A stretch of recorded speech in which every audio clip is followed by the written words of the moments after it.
Hello, welcome back to our series on the Sermon on the Mount. We're picking up today looking at Matthew 5. We're looking at verses 17 through 20, talking about where Jesus explains what it means that he's come to fulfill the law. Let me read from Matthew. Do not think that I have come to abolish the law or the prophets. I have not come to abolish them, but to fulfill them. For truly I say to you, until heaven and earth pass away, not an iota nor not a dot will pass from the law until all is accomplished.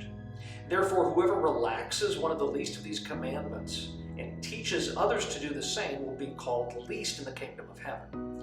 But whoever does them and teaches them will be called great in the kingdom of heaven. For I tell you, unless your righteousness exceeds that of the scribes and Pharisees, you will never enter the kingdom of heaven.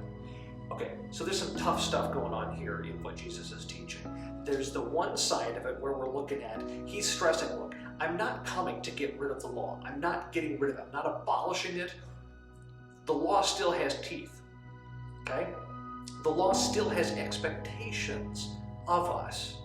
Now we understand from our familiarity with the gospel that what does it mean that we're still responsible for the law? Or is the law going to be something that motivates us? Sure. Is the law something that is going to get us motivated to the point that we're actually able to fulfill all righteousness?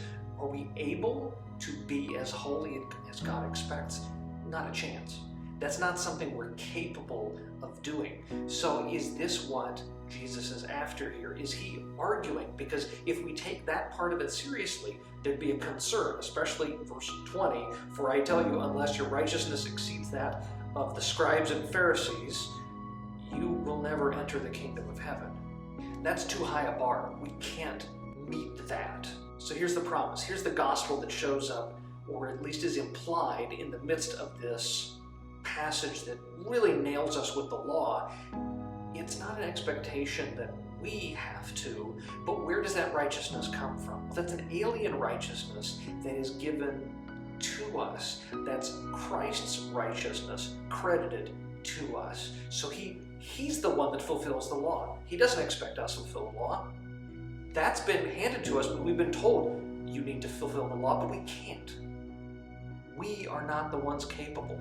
So the law is fulfilled in our stead, applied to us, and then moving forward in freedom, we're able to pursue fulfilling the law in as far as we're capable while we still struggle in this time of being a sinner who's been declared righteous.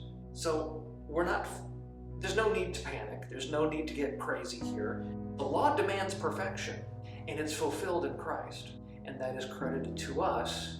So when the Father looks at us, it's as if he's looking at his perfect Son having lived his life out in our lives.